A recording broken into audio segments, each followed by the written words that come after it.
Now to this. I mean, this is truly shocking. A Texan who hates barbecue?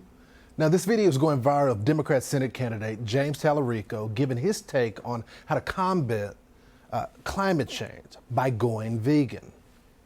We have, I think, heard more and more issues of animal welfare. I think not just because it's the right thing to do and the moral thing to do, but also it's, as all of you know, necessary to fight climate change. It is now existential that we try to reduce our meat consumption and that we try to respect animals in all aspects of society. And so I am proud to say that our campaign has officially become a non-meat campaign. So we are only buying vegan products from our local vegan businesses. A vegan Texan in Texas, that just isn't poor taste, it's political poison. So his campaign responded with this photo of Talarico eating meat. But the real issue isn't what's on his plate, it's the server. As Talarico tries to call himself a moderate, he's now admitting his past beliefs are going to be a problem. Watch. Throw everything they've got at us. They're going to dig up all kinds of, old statements, take them out of context, and try to paint them in the worst possible light, because this is the only playbook they have in 2026. Okay. So are these statements taken out of context? Talarico once called men and women's sports a far-right conspiracy.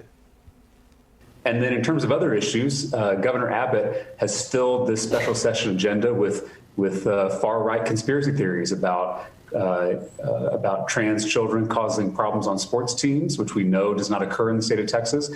Or how about this one, my personal favorite? In 2020, Talarico gave his take on racism. He said this quote, "White skin gives me and every white American immunity from the virus, but we spread it wherever we go through our words, our actions, and our systems.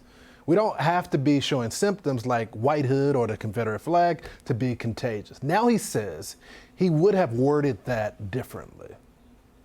Would I word it differently? Would I use a different metaphor? Maybe, but I still believe that racism is wrong. Looking back at some of these old statements from years ago would maybe word them differently or communicate them differently, but the values that I hold are still the same.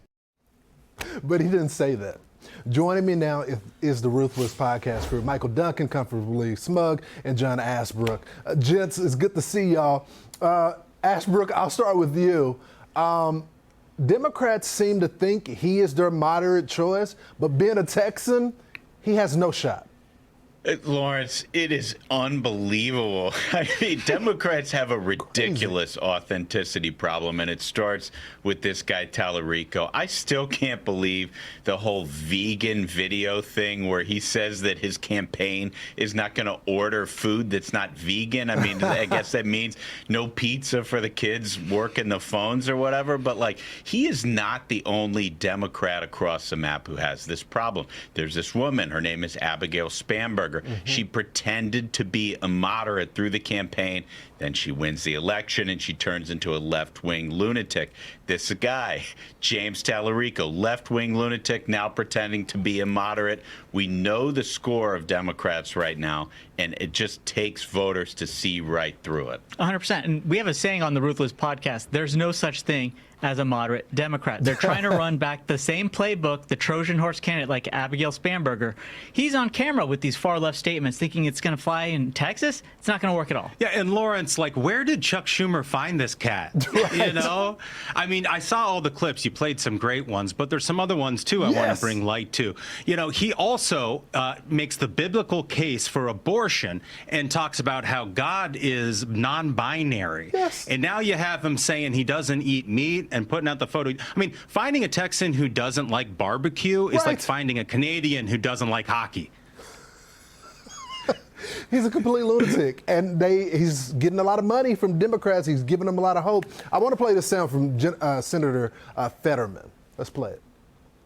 Our party is governed by the TDS, and now it's made it virtually impossible without being punished as a Democrat to agree something's good. Or I agree with the other side.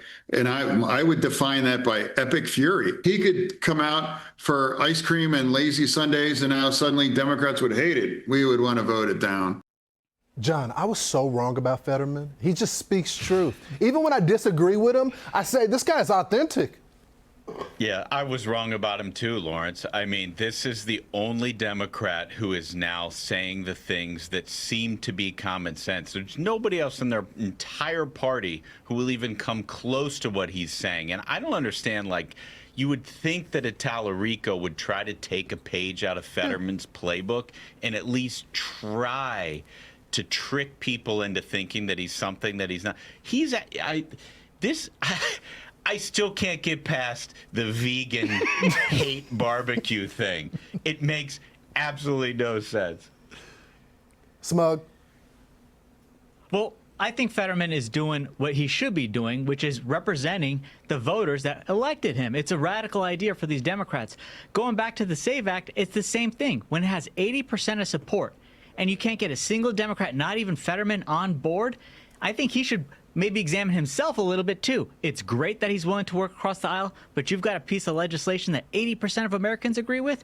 Get on board. Well, I think ultimately the issue, Lawrence, and you alluded to it earlier, is he's got to raise a lot of money. That's right. And where's the energy in the Democrat Party if he wants to win a state like Texas, which is huge and red? He has to raise over $100 million, and he only does that by being a far-left lunatic. Spot on, brother. It's good to see y'all. Y'all take care.